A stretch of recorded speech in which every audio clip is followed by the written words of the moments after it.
joined today by Mitchell Baker. Mitchell Baker is a returning guest for us. She was the guest on the very first show, so welcome back to the show. Thank you for joining us again, Mitchell. Before we get into the mail stuff, one of the items I noted earlier during the news and announcement segment was that you had nominated Dr. June Murai for his work on Mozilla 24 and making that happen. Would you like to say a little bit more about what went into that effort and how Dr. Murai was helpful? Oh, sure, I'd be happy to. It struck me because it's a level of effort and infrastructure that I haven't seen Mozilla actually do before. So Mozilla 24 was, in some senses, a developer day, but it was of course, three continents and the Japanese islands, I suppose.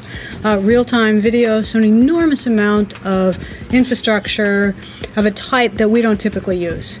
And so I was daunted at first by the idea, but Mozilla Japan and Dr. Murai made it happen, and to me it was eye-opening in what it actually means to have a closer connection to people.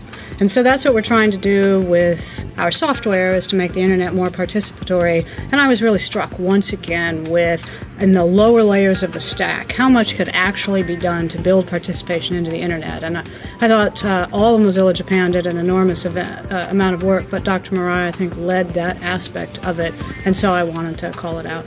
Great. I wasn't able to participate in this event, but I read about it and watched a lot of the video. You can actually see a short segment from Mozilla 24 on the Air Mozilla channel, so when the show concludes, you might check that or its podcast. It was an amazing event. So you're here today to talk to us about Mozilla's new mail and messaging effort. We've had a mail initiative with Thunderbird for several years, and before that with mail built into the Mozilla application suite. What's changing? Yes. What's actually happening here?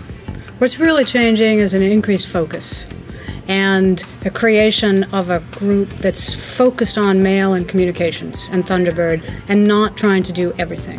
When you think about it, mail and communications is a giant space. It's huge and there's lots of room for innovation. The browsing, Ajax, delivering the web through the browser piece is also huge right now. Each one of them is more than any mortal human being can really hold in one's head. You have to work really hard. And so we've realized that in order to make maximum progress on both areas, we should separate out the sets of people who are working on them. So that's what we're doing. We're separating out a mail initiative. We're giving it its own dedicated resources to launch it with, as well as a fair amount of help from all the other Mozilla efforts to see how much interesting, innovative, participatory effort we can spark in the mail and communication space. And how is this project how is this new company going to be created? Can you talk a little bit about the logistics? This will be a part of the Mozilla umbrella, the Mozilla Foundation projects? Yes. Absolutely. So this remains a part of the Mozilla world, remains an open source project.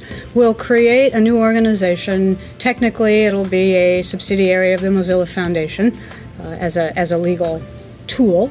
And it exists to serve the public benefit purpose of the foundation and to provide a home for a Mozilla community interested in mail.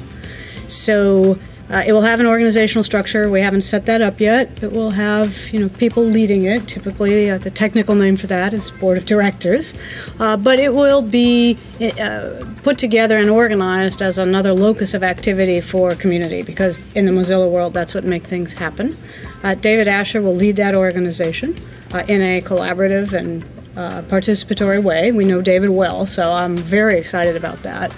It's not that easy to find someone who's got the technical background and the Mozilla awareness and who's got enough presence to lead an organization but not so much ego to get in the way. Right? That's a tough mix to find. And of course we're looking for the same thing with the executive director. Anytime you bring someone to the Mozilla organization, you look really hard at that set of things, and I'm very confident of David, so I'm extremely excited. And a little more on logistics. I know it's probably boring to some people, but I'm certainly interested, and I think some of our audience are. Will the mail effort continue to live inside of some of the current infrastructure? So when people go to Bugzilla or check into Mozilla's CVS repository or the SVN repositories, will it stay in the same infrastructure environment, or will it branch out on its own with an entirely replicated set of infrastructure, so that there's a full set for Firefox and a full set for the new mail project? Right. So a couple things. One, I'm not the decision maker on that. my guess is that some infrastructure will remain shared and others will be separate. So by separate, I'm thinking it's probably more likely that things like the update service might be a separate system because of timing and bandwidth and loads. And when you have a product that you want to release an update, you want to do it when you're ready. Like right now we have to juggle a Firefox schedule and a Thunderbird schedule and the trunk schedule and all of these things, so it makes it very difficult. And I would imagine for Thunderbird, being able to release exactly when you want to would be important. So that's my guess, but again, that's my looking at it. I'm neither the Thunderbird decision maker nor am I the technical experts in these. On the other end, again, looking at it, I'd be surprised if CVS or Subversion or Bugzilla were separated out. Because we've always worked together, and I'm not sure it's got the same kind of constraints as update and bandwidth. But you should probably ask David for his view on that too. Well, David is actually coming up as our next guest, so we'll discuss some of that, and we'll be bringing you and David out to answer questions from our audience on IRC, email, and instant message. Can I?